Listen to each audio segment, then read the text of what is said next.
आज का हमारा टॉपिक है वैद्युत द्विध्रुव की अच्छी स्थिति में किसी बिंदु पर विभव। ये देखिए सबसे सरल टॉपिक है हमारा।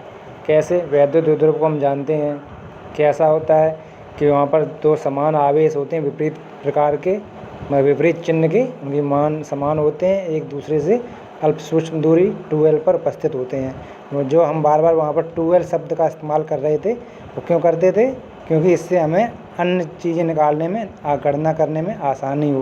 तो यहाँ पर देखिए हर बार क्या है, इसके केंद्र से दूरी ली जाती है तो आधी दूरी L मान ली जाती है और दूसरी आधी दूरी L रह जाती है, तो टोटल दूरी कितनी हो जाती है? 2L। तो वैद्युत द्विध्रुव की परिभाषा आप जानते हैं। अच्छी स्थिति में कोई बिंदु P है, इस पर हमें वैद्युत विभव ज्ञात करना है। वैद्युत विभव का भी सूत्र हम जानते हैं, क्या होता है? V = 1/4πε0 Q/R। यही इतना छोटा सा ये सरल सा सूत्र है। तो यहाँ पर जो R है वो क्या है? केंद्र से, इन द्विध्रुव के बीच के केंद्र से किसी बिंदु P की दूरी। तो जो आवेश है हमारा, ये ऋण आवेश है, ये धन आवेश है। हमेशा वैद्युत द्विध्रुव के जो अंदर वैद्युत क्षेत्र की दिशा होती है वो कैसी होती है? ऋण से धन की ओर, और बाहर कैसी होती है? धन से ऋण की ओर। तो हमेशा वैद्युत द्विध्रुव अपना किस प्रकार का रखेंगे? इस प्रकार से, जो हमारा ये बिंदु A और ये B है, यहाँ पर ऋण आवेश रहेगा, यहाँ पर धन आवेश, और धन आवेश से दूर किसी बिंदु P पर हम वैद्युत द्विध्रुव ज्ञात करते हैं। तो ये हमारी वैद्युत द्विध्रुव की परिभाषा हुई। मध्य बिंदु से R दूरी पर स्थित कोई बिंदु P है, तो धन की आवेश से इसकी दूरी कितनी हो जाएगी? चित्र में देखिए ये R है और ये L है, तो ये धन की आवेश दूरी कितनी हो गई? R - L। और ऋण की आवेश से दूरी कितनी हो गई? ये R और ये प्लस की L, तो R + L। बिल्कुल सरल है। चित्रानुसार P की ऋण की आवेश से दूरी R + L है और धन की आवेश से R - L। अब धन की आवेश के कारण, जब हमने विभव की परिभाषा पढ़ी थी, वो बिंदु आवेश के कारण किसी बिंदु विभव निकालते थे तो Q/R रहता था। यहाँ पर R का मान कितना रह गया? R - L। तो धन की आवेश के कारण बिंदु P पर विभव कैसा है? V1 मान के चलें इसे हम। V1 = 1/4πε0 K Q/R - L। और ऋण की आवेश के कारण कितना रह जाएगा? जो हमारी दूरी है वो बढ़ जाएगी, R + L हो जाएगी।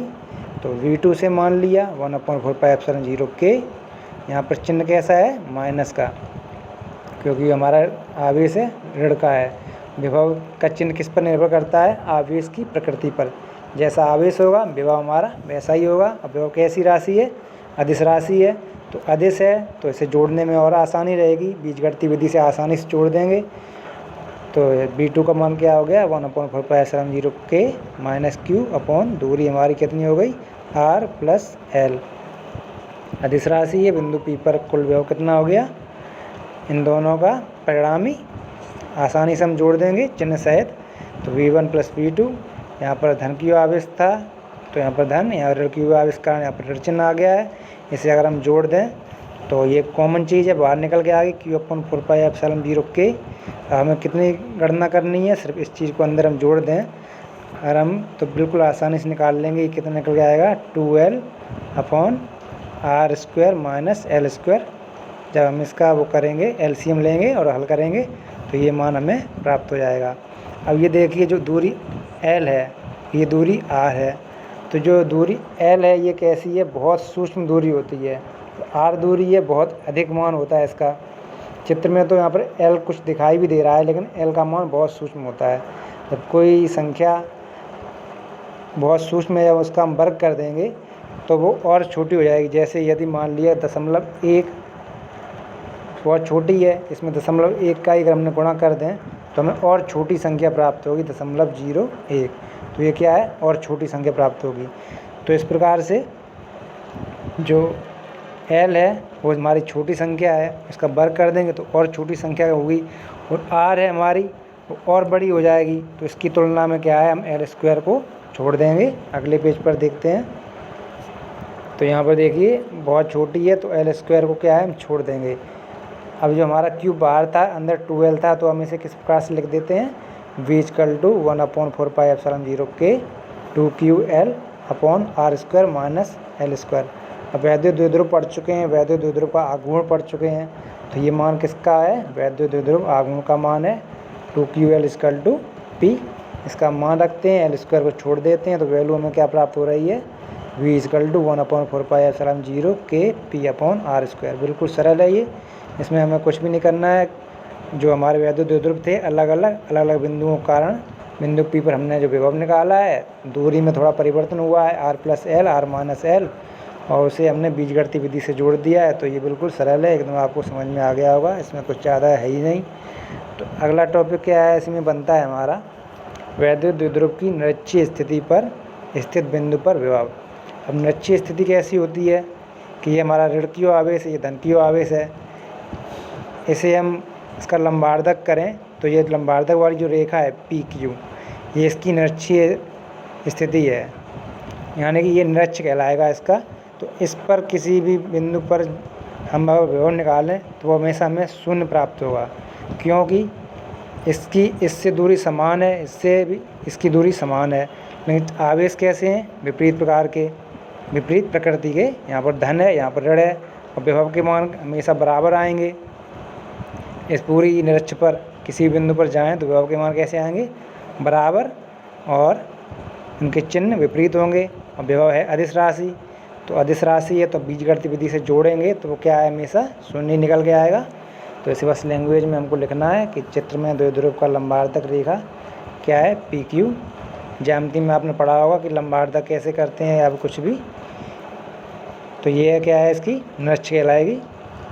हम निरक्ष पर स्थित प्रत्येक बिंदु की धन Q और ऋण Q आवेश से दूरी समान होगी। जैसे यहाँ पर बीच मान लिया तो ये L है, ये L है, और यहाँ पर बिंदु P है तो ये क्या है, जैसे ये बीच की दूरी R मान लो, ये L है, तो क्या हो जाएगी L² + r², ये भी L² + r², यानी कि ये दूरी हमेशा सेम रहेंगी। ये कैसा है, त्रिभुज का निर्माण होगा जिसमें ये दो भुजाएं हमेशा बराबर होंगी। तो इनमें विभव का मान भी बराबर होगा, बस चिन्ह के कारण विभव का मान विपरीत होगा। तो ऋण Q के कारण बिंदु P पर विभव क्या है, V1। ऋण Q के कारण P पर विभव 1/4πε0 K ऋण Q/AP। यहाँ पर क्या है, AP = PB या AP = BP। ये दोनों भुजाएं कैसी हैं, बराबर हैं। धन Q आवेश के कारण भी विभव वही होगा, बस चिन्ह का अंतर है। तो अगले पेज पर चलते हैं। तो यहाँ पर जिन बिंदु P पर जब परिणामी विभव निकल के आएगा वो क्या है, इन दोनों जोड़ देंगे, मान बराबर है, बस चिन्ह का अंतर है। तो क्या है, विभव हमेशा शून्य आएगा।